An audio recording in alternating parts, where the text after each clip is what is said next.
Muito bem. Mackenzie, você e eu estamos trabalhando num episódio a respeito dos jesuítas.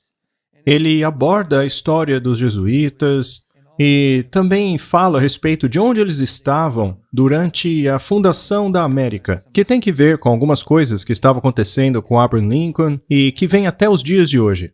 E neste processo, nós temos coletado, você sabe, artigos, clips e coisas assim. E aí nós nos deparamos com o vídeo que vamos mostrar hoje. Depois de vê-lo, a gente concluiu que tinha que mostrá-lo. Então hoje vamos fazer um comentário sobre o quão bem conhecido é o relacionamento entre a Ordem dos Jesuítas e o presidente dos Estados Unidos.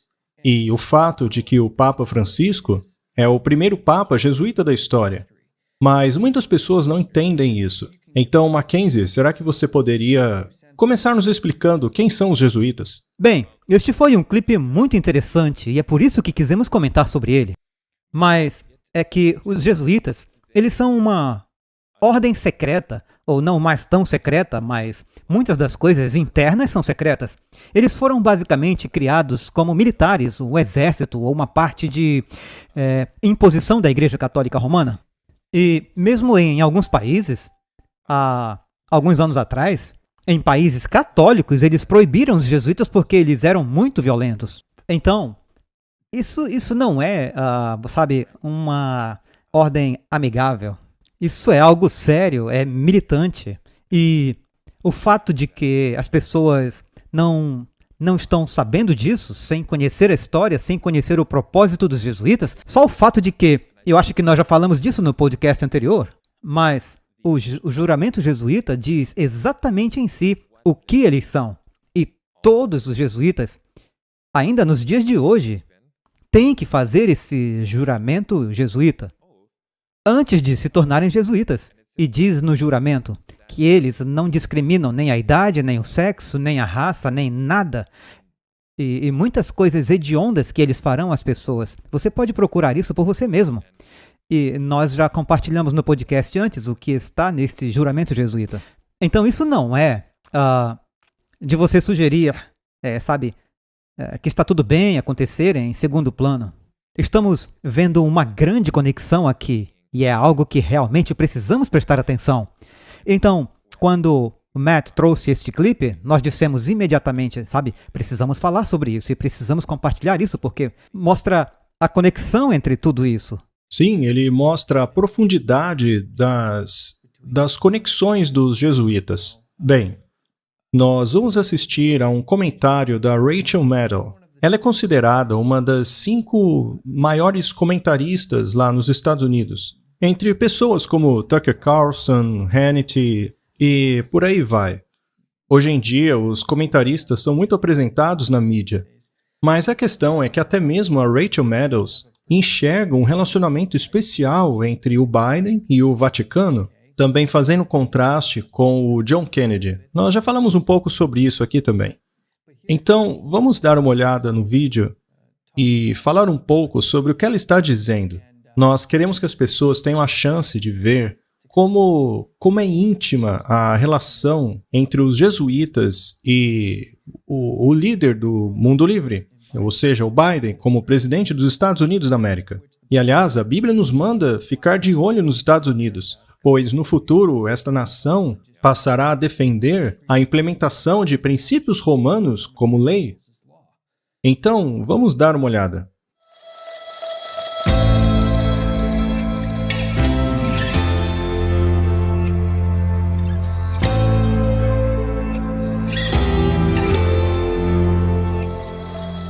Tem muita coisa no fato de o presidente Joe Biden ser apenas o segundo presidente católico depois de John Kennedy. Portanto, ele é o segundo presidente católico a ter uma audiência com o Papa. Isso é verdade, é claro. Mas isso também simplifica demais, pois não capta o quanto o mundo mudou desde que Kennedy visitou o Vaticano 6 décadas atrás. Vamos dar uma parada aqui rapidinho. Então, ela está enfatizando tudo aqui. Como não precisamos quase fazer nenhum comentário, pois ela está enfatizando todas as partes que enfatizaríamos. Ela diz que isso não é tão simples, isso mostra a diferença no mundo de quando Kennedy teve esse encontro para quando Biden está tendo agora. Então, sim, quando Kennedy teve aquele encontro, qual era a situação lá? O povo não estava nada feliz. Afinal, ele era o primeiro presidente católico da história americana. As pessoas não estavam felizes com o catolicismo dele. Na verdade, isso foi um problema na campanha em estados como Virgínia, porque não queriam permitir que o catolicismo dele sobressaísse ao seu dever perante o seu país, pois sempre houve essa questão entre os católicos. Afinal, a quem você jura lealdade? Ao seu país ou ao Papa? Ou melhor dizendo, ao rei? Porque, tecnicamente, o Papa ainda é o governante civil. Ele é o líder de uma monarquia. Então, ela salienta no comentário dela, veja o contraste em como era 60 anos atrás e como é hoje. Veja como no passado os protestantes se preocupavam com essa questão. Tanto é que eles não pegaram leve com o John Kennedy. Mas veja, quero deixar claro aqui que nós não temos problema algum com indivíduos católicos. Nós só pedimos a eles que analisem a estrutura do seu sistema. Nós não somos contra indivíduos. Com certeza. Então isso não é uma crítica a indivíduos, mas uma análise do sistema em si. Então veja que os protestantes entendiam essa questão há 60 anos atrás. Então veja só o contraste entre como era antes e como é hoje. Veja como foi com o primeiro presidente católico e veja como é hoje. Veja a transformação que sofreu o protestantismo. Totalmente mudado. Hoje, o protestantismo demonstra simpatia ao catolicismo a ponto de vermos o que a comentarista vai mostrar para nós. O contraste é enorme. Sim. Por vários motivos, o catolicismo do presidente Biden preocupa bem menos a política do que quando Kennedy estava no cargo. Ninguém mais questiona se o Papa não está secretamente puxando os cordelinhos quando se trata de como os Estados Unidos são governados. Vamos parar um pouquinho aí. Veja que a questão-chave de o povo ficar preocupado com John Kennedy e o seu catolicismo é essa aí mencionada por ela. A de que o Vaticano poderia estar secretamente governando os Estados Unidos através de um presidente católico. E o que ela diz é que hoje em dia ninguém tem essa preocupação mais. Mas será que Roma mudou? Será que hoje em dia não precisamos mais ter essa preocupação? Definitivamente não. Eles dizem não ter mudado. Não. Eles não mudam há milênios. Quanto mais um período de 60 anos. Todo mundo sabe que Roma nunca muda. Na verdade, a única mudança que ocorreu é que o mundo hoje está mais favorável aos princípios romanos. Sendo assim, eu acho justo perguntarmos se o papado ainda teria suas mãos controlando as coisas. Visto que o Biden é um praticante católico, será que ele tem que confessar ao padre dele? Sim. Com certeza. Então, quem é esse padre? Nós sabemos que ele se chama Leo O'Donovan, Padre Leo O'Donovan, e, coincidentemente, ele é um padre jesuíta. Veja que interessante. Sempre que há um católico praticante em uma posição de poder, e eu digo isso em todo o mundo, ele se confessa quase em todas as vezes a padres jesuítas. E Leo O'Donovan fez a oração de abertura para o Biden quando ele fez o juramento, no dia de sua posse. E ele tem um relacionamento muito íntimo com o Biden. O Biden já disse várias vezes que o Leo O'Donovan esteve próximo a ele no episódio da morte de seu filho. O Biden diz claramente, diversas vezes, o quanto o seu catolicismo significa para ele. E sobre o quão próximo ele está desses padres jesuítas? Bem, nós estamos falando sobre isso hoje porque as pessoas frequentemente nos criticam por falar esse tipo de coisa. Coisas como os jesuítas. Elas dizem que não temos que falar sobre essas coisas, que deveríamos apenas pregar as 3 mensagens angélicas. Ora, mas essa mensagem também envolve o fato de que os Estados Unidos dará fôlego à imagem da besta e forçará a marca dela. E tudo isso, obviamente, tem influência do papado, e especialmente dentro do papado, da ordem dos jesuítas, pois são eles que têm a maior influência no mundo hoje. E é por isso que vamos, em alguns episódios mais à frente, ler um documento que está passando pela aplicação da lei do domingo no sentido religioso. Muitas pessoas acham que isso vai acontecer por causa da mudança climática. Eu acho que isso são condutores. Mas no final, o ponto principal é a lei de culto religioso que virá sobre o domingo. E é por isso que estamos levantando todos esses tópicos, porque isso é o que aconteceu no passado e não há nada novo debaixo do sol. Apenas o mundo se repete e estamos vendo a mesma coisa acontecer novamente. E por que se repete? Ora, é porque a natureza humana permanece a mesma, desde o pecado, é claro. Então, a natureza humana caída sempre irá na direção de princípios errados quando a mão protetora de Deus não estiver segurando as coisas. E isso costumava acontecer na América. Mas, enfim, vamos voltar aqui ao vídeo. Nós estamos vendo essa mudança acontecer, até mesmo lá na Itália agora, na figura da nova primeira-ministra. Ela tem sido chamada de a mãe cristã. Bem, existem gravações dela exaltando Mussolini, o fascismo. Sim. Então veja que nós sempre voltamos a esse ponto de vista, essa mentalidade cristã autoritária. Por sua vez, o presidente Biden não teve que se preocupar com o fato de ele ser católico. Ele assiste regularmente à missa. Ele encontrou com 3 papas diferentes ao longo de sua carreira política. Na verdade, ele pareceu tão confortável com vários pontífices que ele disse ao predecessor do Papa Francisco, o Papa Bento XVI, na sua cara, que ele estava sendo muito duro com as freiras americanas. Você tem que estar bem à vontade para dizer: "Ei, senhor infalível, precisamos ter uma conversinha." Senhor infalível. Pois é.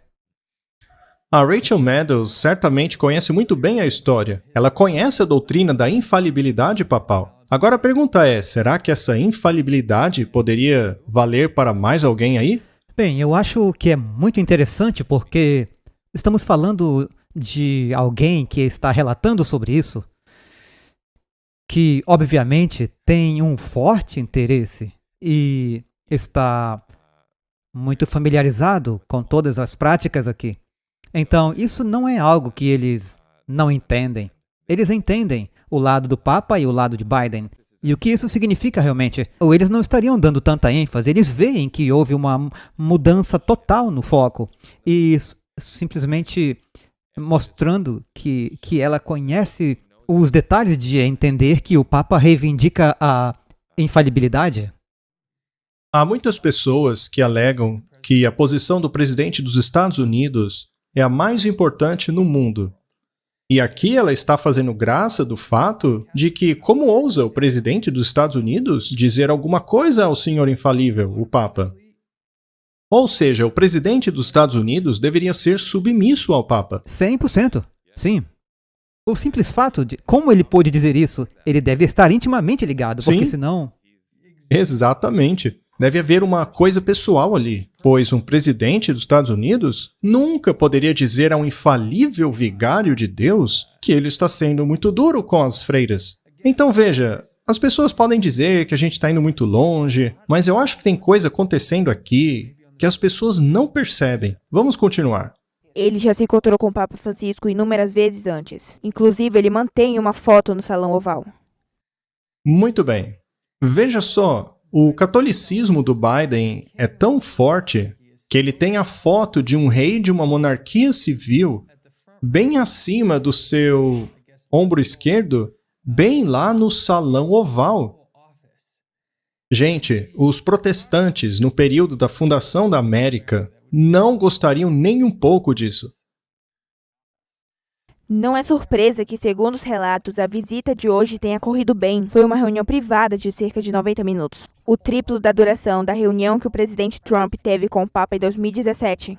Além de parecerem felizes por estarem lá, pode-se dizer que Biden estava ansioso por essa visita há algum tempo. Sei que isso é verdade, não só por causa das afinidades, mas também por causa do presente que ele trouxe para o Papa. Fique de olho no presente. Como eu tenho o hábito de seguir as visitas que os líderes mundiais fazem ao Vaticano, eu sei que a maioria das vezes eles trazem presentes memoráveis. Mas o presidente Biden hoje basicamente detonou com os próximos presentes papais. Agora ficou difícil para todo mundo. Ele basicamente presenteou o Papa com vestes litúrgicas. as vestes que os padres usam quando estão realizando a missa, mas este não era um conjunto qualquer. Foi projetado há quase 100 anos por um dos alfaiates papais mais famosos do mundo. Foi tecido à mão em 1930 e usado durante uma visita aos Estados Unidos por um cardeal que mais tarde se tornaria o Papa Pio XII. Desde aquela época, essas vestes foram cuidadas e guardadas pela ordem jesuíta aqui nos Estados Unidos. Não para desmerecer o ponto aqui, mas isto é essencialmente como dar a um grande fã uma camisa do atacante artilheiro na seleção numa Copa do Mundo. Muito bem, vamos analisar. Você daria algum convidado casual ou mesmo estranho, e eu vou usar o exemplo do esporte que ela usou, você daria a esse estranho o item mais valioso na história do esporte? Não, e isso é muito interessante, porque quem teve isso em sua posse durante os últimos 100 anos? Pois é, os jesuítas tinham posse disso. Eles tinham. Então, é óbvio que o Biden está bem ligado à ordem jesuíta para poder chegar e dizer: ei, eu posso ficar com isso? Eu vou ver o Papa e eu gostaria de levar isso como um presente para ele. Pois é, isso nos leva a crer que o relacionamento deles é tão próximo que o Biden pôde pedir isso a eles. E, além disso, que a vestimenta em si, que foi vestida durante a missa, e vamos ter em mente que a razão pela qual ela é tão especial é porque durante a missa, o padre, ele basicamente se transforma em um tipo de feiticeiro.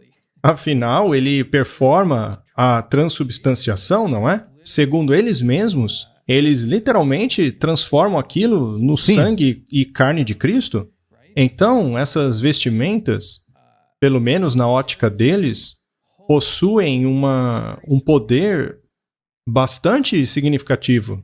Imagine só a vestimenta original de Arão, a que ele usava como sacerdote. Imagine o peso daquilo. Mas é claro que o poder vinha de Deus. Deus tem o poder de fazer tudo. Ele podia fazer as pedras clamarem, não é? Mas enfim, a questão é que eles colocam a ênfase nas coisas, no material, naquilo que se degenera, ao invés de pôr a sua ênfase em Deus. Deus poderia fazer essa transubstanciação, mas ele não está interessado nisso. Ele não está interessado em recrucificar Cristo todos os dias. E isso só mostra a proximidade aqui. E a capacidade dele de levar isso para o Vaticano, para o Papa, quando ele vai lá. Mostra que não estamos mais tendo essa separação, igreja e Estado. Não mesmo. E essa simpatia em relação a Roma está nas posições mais altas, seja na posição do presidente ou nos juízes da Suprema Corte. Eles têm a mesma visão de mundo do Biden. O braço legislador dos Estados Unidos, o braço judicial, demonstra simpatia em relação a Roma. E é isso que a Bíblia disse que iria acontecer. Algumas pessoas dizem que isso é coisa da nossa cabeça, mas não é. A Bíblia aponta para isso. Se fosse uma interpretação maluca nossa, todo mundo apontaria os nossos erros, mas não é o caso. As coisas estão caminhando exatamente para essa interpretação, na qual, eventualmente, o poder protestante e o poder romano chegarão a uma harmonia tão grande entre si que não haverá mais diferença entre os dois. E isso trará grandes problemas para o mundo. Mas depois falamos disso. Os próximos líderes mundiais devem ver seus presentes com antecedência ou vão passar vergonha. Nada de errado, mas este foi o presente. Não tente. A presidência e a política em torno da religião e do catolicismo em particular mudaram muito desde que Kennedy se encontrou com o Papa Paulo em 63. Temos provas disso hoje ao ver o presidente Biden sentado com o Papa Francisco. Por todas as formas de que essa relação mudou entre um líder católico e o líder dos católicos no mundo. Essa é uma bela afirmação. Pelo líder católico Biden e um líder dos católicos do mundo. Sim. O Papa. Isso coloca o Biden em qual posição? Logo abaixo do Papa. Ele é subsidiário. E não é só o Biden. Isso vale para qualquer católico. Em qual posição estão todos os católicos do mundo? Independentemente de seus cargos? Sim. Em segundo lugar. Exatamente. Ela acabou de estabelecer aqui assim. A estrutura piramidal de poder. O topo é o Papa. E é exatamente isso que temos falado desde o primeiro podcast. É a estrutura inteira desse novo sistema da nova ordem. Na verdade, tudo retrata este único sistema. E para aqueles que dizem que nós estamos exagerando, nós não estamos usando esse vídeo como se fosse a nossa cartada final. Não, isso daí é só mais uma evidência que mostra claramente como é íntimo o relacionamento entre eles. Veja só a importância do presente que foi dado. Isso mostra a amizade, a intimidade entre essa organização militar de uma monarquia estrangeira, cuja história é pura opressão. Você sabe, a história deles é terrível. É uma história violenta, sanguinária. E hoje eles estão basicamente colocando-se como a autoridade moral do presidente americano. E do lado civil temos todas essas pessoas em posições poderosas de poder, extremamente favoráveis e submissas ao Papa. Isso daí é só um exemplo. Quando você analisa outros casos, você vê que essa submissão está em toda parte. A gente só está mostrando para vocês um pedacinho disso daí, que foi mostrado na grande mídia. Aliás, basta assistir à grande mídia que vemos que existe por parte deles um nível de compreensão dessa hierarquia. Fica óbvio que para eles o Papa se assenta como uma figura pública importantíssima, uma figura realmente exaltada entre as outras. Assim como Paulo descreveu que seria o homem do pecado. Sim, e isso é algo que tem acontecido nos últimos 2000 anos. Este sistema tem sido criado, e até mais do que isso, porque é referenciado no Apocalipse como Babilônia. Portanto, eles tomaram essa estrutura antes mesmo de seu tempo. Porque em essência é apenas paganismo batizado. Porque todos têm a mesma estrutura, os mesmos deuses, santos e todas essas coisas que a Bíblia claramente diz que não devemos orar a essas pessoas, não devemos adorá-las. E é isso que o sistema está promovendo. Na verdade, é espiritismo. É isso mesmo. E, na verdade, fica óbvio, porque eles têm um monte de simbolismos pagãos, como o chapéu do Dagon, etc. E eu posso provar isso. Posso mostrar como essas coisas eram utilizadas por sacerdotes de outras religiões, mesmo antes do Vaticano. E é isso que faz o simbolismo. Ele deixa uma mensagem, e você pode rastrear essa mensagem até os tempos do sacerdócio pagão de Horus, de Tammuz. Enfim, a lista de elementos pagãos é muito grande, mas basicamente eles são apenas sacerdotes pagãos, sacerdotes vestidos de cristianismo. Mas vamos terminar de assistir ao comentário dela. Dentre os desafios que nosso mundo enfrenta, nas leituras da reunião de hoje, soubemos que o presidente Biden e o Papa Francisco falaram muito sobre o que já esperávamos. Defesa dos pobres do mundo e as pessoas que sofrem perseguição. Mas algo virou o centro das atenções durante a reunião. Algo que 60 anos atrás não teria tido nenhuma evidência. Os dois, aparentemente, dedicaram grande parte da conversa à crise climática. A necessidade e a responsabilidade moral que ambos acreditam têm de lidar com essa questão. Responsabilidades morais em que os dois acreditam. Pois é. Se quiséssemos elencar a coisa mais perigosa da mudança climática e de seu relacionamento com as religiões, é essa questão da moralidade. É. E quem define essa moralidade é ainda mais importante. Exato, e nós sabemos que essas definições morais são baseadas no ensino social católico e não no ensino social protestante. O ensino social católico será defendido por todos os líderes mundiais que têm essa mesma visão. Então eles não perguntam uns aos outros o que você acha que é moralidade. E você? Não, eles te apresentam o que é moralidade. Uma moralidade baseada no ensino social católico, que coloca o Papa acima de todos os líderes do planeta. Então, no fim das contas, eles só estão impondo essa estrutura. Estrutura essa que eles defendem já há um bom tempo. E nós só queremos mostrar isso a vocês porque é apenas mais uma peça no quebra-cabeça, mais um sinal de que estamos nos aproximando de tudo isso. E devemos estar acordados, muito acordados e conscientes do que está acontecendo para que saibamos o que devemos estar fazendo e para que não sejamos pegos desprevenidos quando todas essas coisas começarem realmente a acontecer. Sim, para não ficarmos ansiosos, mas sóbrios conforme essas coisas começam a acontecer. Não podemos ser levados pela emoção, porque é isso que Satanás quer. Ele quer que tomemos decisões levadas por emoção, quando, na verdade, deveríamos tomar decisões fundamentadas em Cristo e não em ondas e modismos. Muito bem. Então, eu espero que consigamos fazer mais comentários como esse, em que comentaremos notícias desse tipo. Então, por favor, se subscrevam, compartilhem, deixe uma mensagem para outras pessoas e não perca o nosso futuro episódio a respeito da Ordem dos Jesuítas. Ele será muito abrangente e detalhado. Eu sei que vocês vão gostar. Muito obrigado e nos vemos no próximo episódio.